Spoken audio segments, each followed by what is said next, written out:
Cieľom dnešného podujatia bolo prilákať deti nielen od nás z regiónu, z Kisúc, ale aj z celého Slovenska.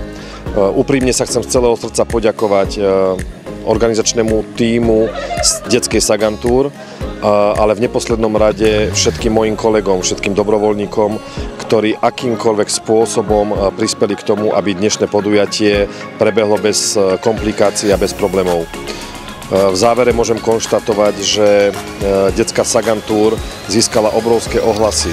Nie len tu u nás v dedine, ale určite v regióne a pozitívne ohlasy prichádzali aj od návštevníkov celého Slovenska, ktorí kladne hodnotili dnešný deň, dnešné organizačné zabezpečenie.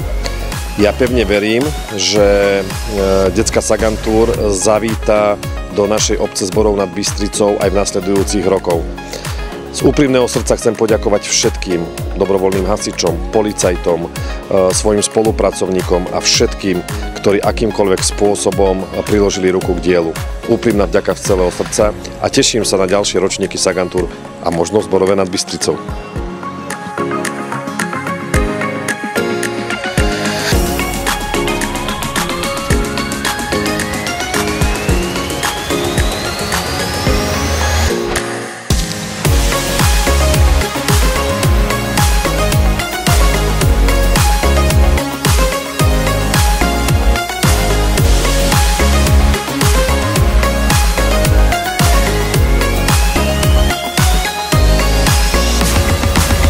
Prvýkrát sme na Kisúciach v Zborove nad Bystricou. Prišli sme tu preto, že nás prilákalo takéto nadšenie miestnych ľudí a naozaj sa to aj splnilo.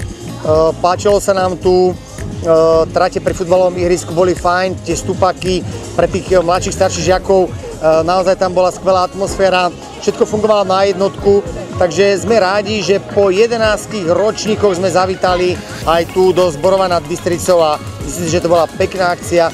Nielen pre tých, ktorí s nami chodia po celom Slovensku, ale aj pre tunajšie deti z obce, z okolia, ktoré prvýkrát zakúsili atmosféru na detskej túr Petra Sagana.